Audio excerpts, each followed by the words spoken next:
એક ઘણું મોટું શહેર હતું. આ શહેરમાં લાખો માણસો રહેતા, પરંતુ એ શહેરમાં લાખો માણસો રહેતા હતા અને એ શહેરનું નામ એક વિજયનગરી હતી. વિજયનગરીમાં જયસિંહ રાજા અને રાણી રૂપમતી રહેતા.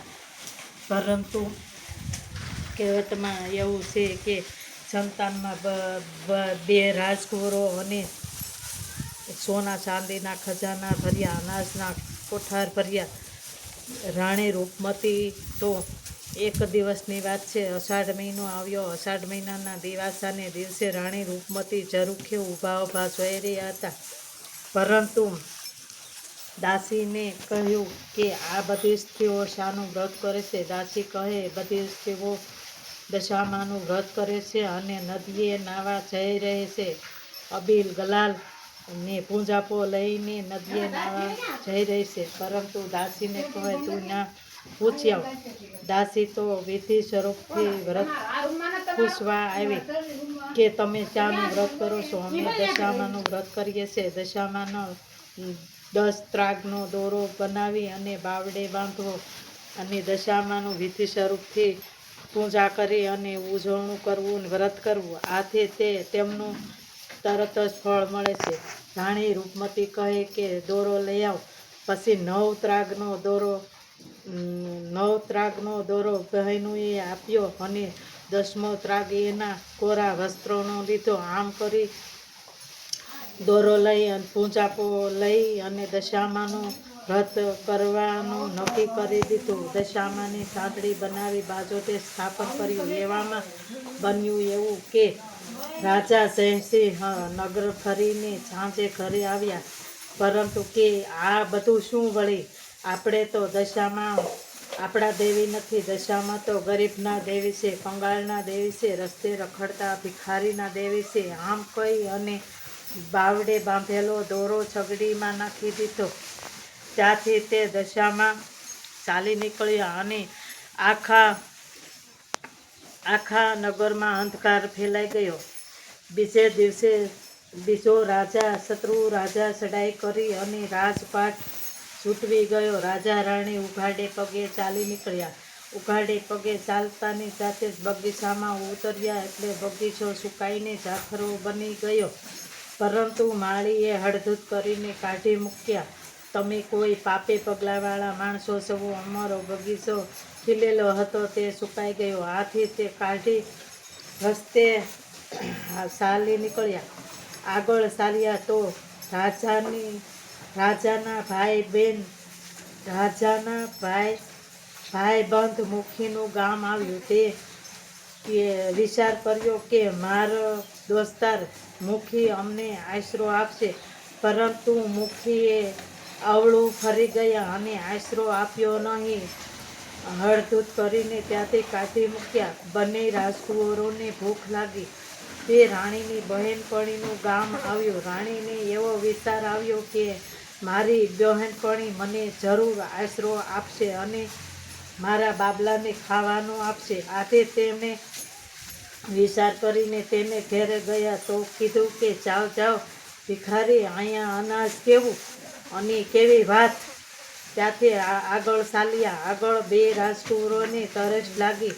તે વાવમાં ઉતર્યા. 7મે પગથિયે ઉતરતાની સાથે અદ્રષ્ટ કરી દીધા અને અદ્રષ્ટ કરતાની સાથે જ રાજા રાણી હૈયા ફાટ રુદન કરવા લાગ્યા. આથી રુદન કરતા ચાલી નીકળ્યા. આગળ ચાલ્યા તો રાજાની બહેનનું ગામ આવ્યું. રાજાની બહેનને સંદેશો મોકલાવ્યો. આ દૂતે સંદેશો આપ્યો કે તમારા ભાઈ ભાભી આવે જ છે. પરંતુ રાજાની બહેન કહે, મારા ભાઈ ભાભી કોઈ દિવસો એમનેમ આવે જ નહીં. હાથીની અંબાડી ઉપર જ આવે. પરંતુ નક્કી કોઈ દુઃખ આવ્યું હશે.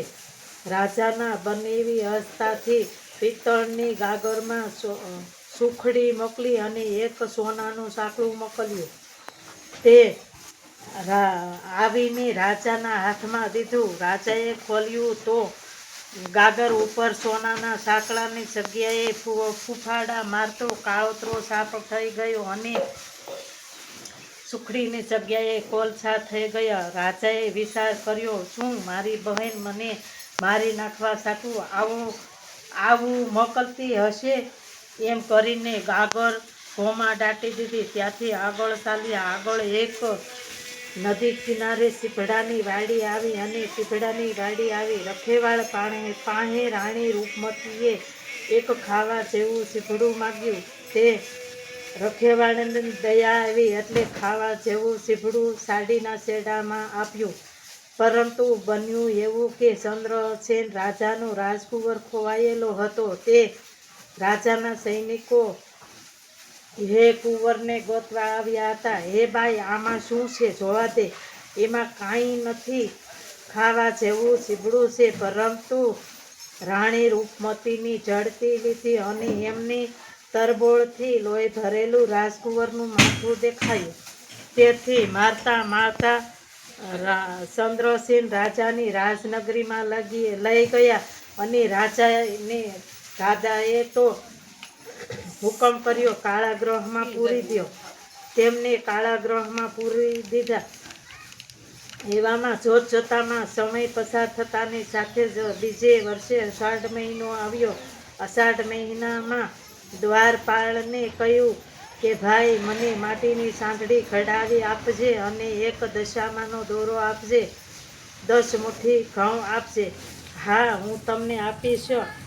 મારી પત્ની પરંતુ આ વ્રત કરે છે. એવામાં અષાઢ મહિનાના દિવાસાનો દિવસ આવ્યો અને રાણી રૂપમતીએ દશામાના નકોરડા ઉપવાસ લીધા.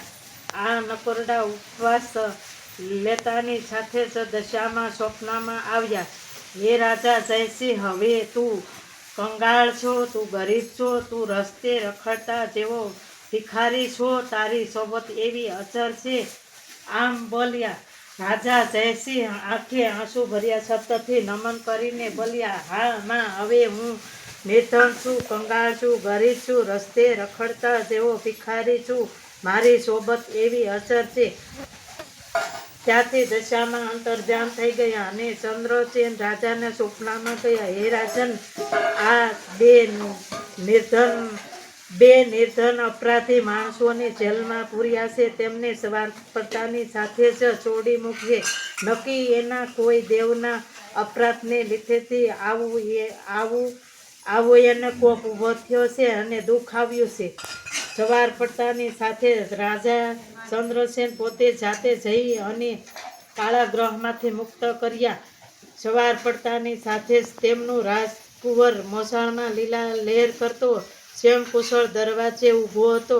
આ સ્વપ્નાને સાસુ માની અને તેમને રાજા રાણીને મુક્ત કર્યા અને ધન દોલત આપ્યું. ધન દોલત આપી અને તેના દેશ તરફ પાછા વળાવ્યા. કીધું, કોઈ કામ પડે તો અમને વાત કરજો.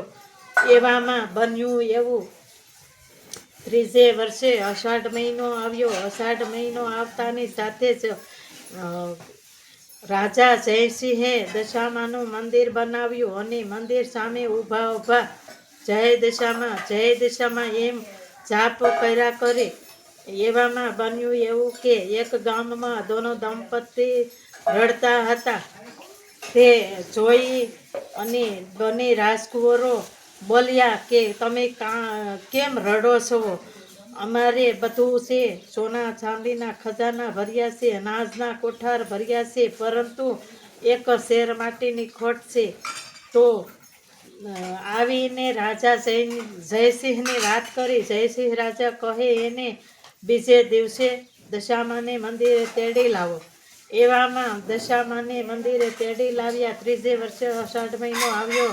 અષાઢ મહિનાના દિવાસાને દિવસે વ્રત કર્યું. વ્રત કરતાની સાથે જ દશામાં ફળ્યા અને દૂધની તર જેવો એવો મજાનો દીકરો આપ્યો. અહીંયા જયસિંહ રાજાના 5 વર્ષ પૂરા થયા. તેમણે ઉજવણું કર્યું. ઉજવણામાં સુપાત્ર બ્રાહ્મણને સોનાની ચાંદડી દાનમાં આપી અને 11 ગોળણી કરી. 11 ગોળણીને 11 ચોપડી અને કઠલેરી દાનમાં આપ્યું. હે દશામાં, જેવા તમે રાજા રાણીને ફળ્યા એવા હવને ફળજો. વ્રત કરનારને, વ્રત લેનારને, વાર્તા સાંભળનારને, વાર્તા કરનારને હવને ફળજો. ભૂલજો કોઈ માફ કરજો.